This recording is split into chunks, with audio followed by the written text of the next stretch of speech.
नमस्कार, तुम्हा सर्वांचं आपल्या चॅनलमध्ये स्वागत आहे। उन्हाळ्यामध्ये सूर्याच्या तीव्र किरणांमुळे चेहऱ्याचा रंग बदलून जातो।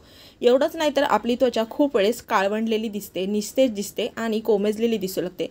कधी-कधी आपल्या त्वचेवरती वांगाचे डाग, त्याचबरोबर आपली त्वचा सुरकतलेली दिसू लागते आणि प्रदूषण, धूळ यामुळे आपल्या चेहऱ्यावरती पिंपल्सची समस्या देखील सुरू होते।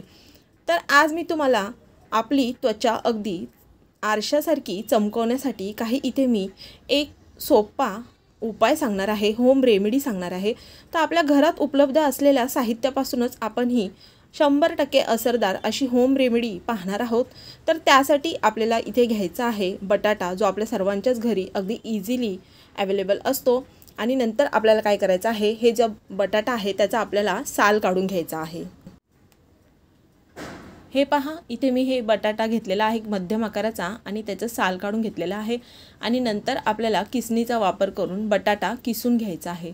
तर इथे आपण या होम रेमेडीमध्ये बटाट्याचा रसाचा इथे आपण वापर करणार आहे। तर हे पहा, अशा पद्धतीने मी हा बटाटा किसून घेतलेला आहे।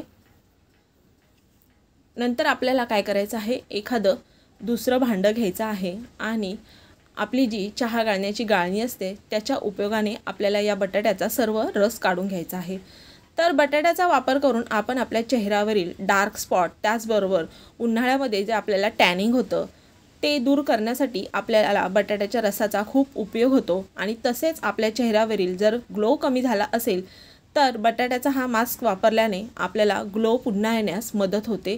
तर अशा पद्धतीने याचा आपल्याला रस काढून घ्यायचा आहे। जितपत तुम्हाला हा मास्क बनवायचा आहे तितका तुम्हाला इथे बटाट्याचा वापर करायचा आहे, म्हणजेच बटाट्याच्या रसाचा वापर करत आहे। तर इथे मी मध्यम एक आकाराचा बटाटा घेतलेला होता। तर हे अशा पद्धतीने मी याचा रस काढून घेतलेला आहे। नंतर आपल्याला यामध्ये टाकायचा आहे साधारण 2 चमचे बेसन टाकायचं आहे।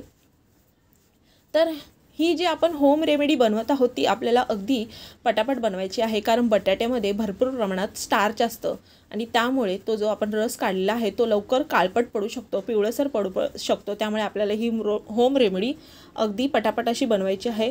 2 चमचे मी बेसन टाकलेलं आहे आणि त्याचबरोबर थोडीशी इथे मी हळद टाकलेली आहे। तर लक्षात ठेवा, हळद अगदी थोडीशी किंचित चिमूटभरच टाकायची आहे। आणि नंतर मी यामध्ये टाकलेला आहे साधारण अर्धा चमचा मध टाकलेला आहे।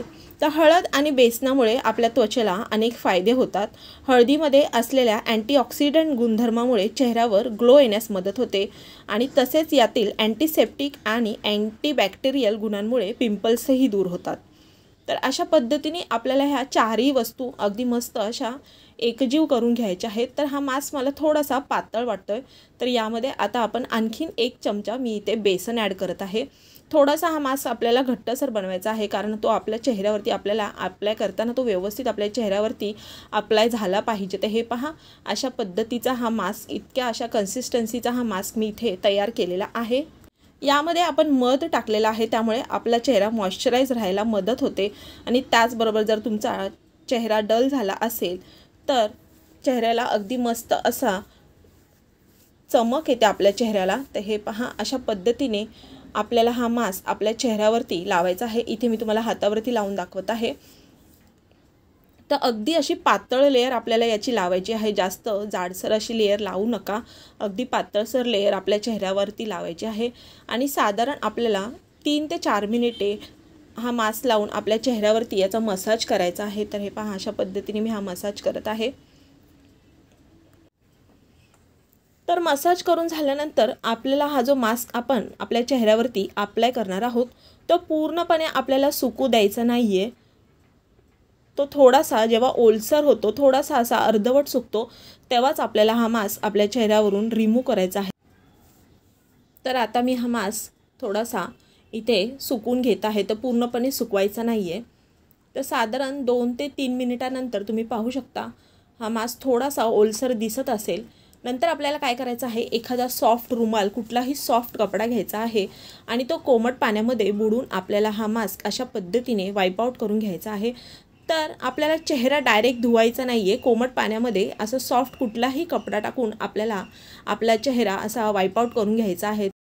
तर लक्षात ठेवा, हा मास्क अप्लाय करताना आपल्याला 3 गोष्टी लक्षात ठेवायच्या आहेत। पहिली म्हणजे हा मास्क आपल्याला पूर्ण सुकून घ्यायचा नाही आहे, तो अर्धवट सुकला तेव्हाच आपल्याला रिमूव्ह करून घ्यायचा आहे। आणि दुसरी गोष्ट म्हणजे आपल्याला हा मास्क सलग 7 दिवस वापरायचा आहे, तेव्हाच तुमच्या चेहऱ्यावरती ग्लो येणार आहे आणि त्याचा 100% रिझल्ट तुम्हाला मिळणार आहे।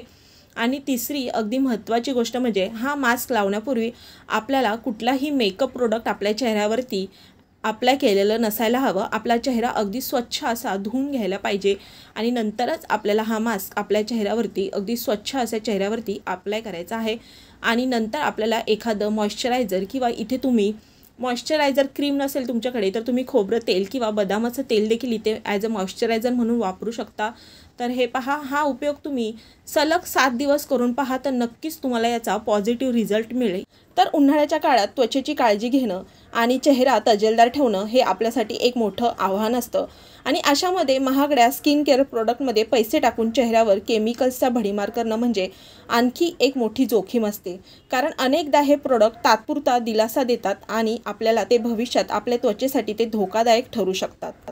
त्यामुळे अगदी नॅचरल अशा ह्या वस्तूंपासून आपण हा फेस मास्क बनवलेला आहे। तर तुम्ही देखील हा मास्क या उन्हाळ्यात नक्की ट्राय करून पहा आणि तुम्ही हा व्हिडिओ कोणत्या शहरातून किंवा गावातून पाहत आहात ते मला कमेंटद्वारे नक्की सांगा। आय होप तुम्हाला हा आजचा व्हिडिओ आवडला असेल। व्हिडिओ आवडला असेल तर व्हिडिओला लाईक करा, जास्तीत जास्त शेअर करा आणि हो, तुम्ही माझ्या चॅनलवर नवीन असाल, अजून सबस्क्राईब केलं नसेल तर सबस्क्राईब करा। व्हिडिओ पूर्ण पाहिल्याबद्दल धन्यवाद।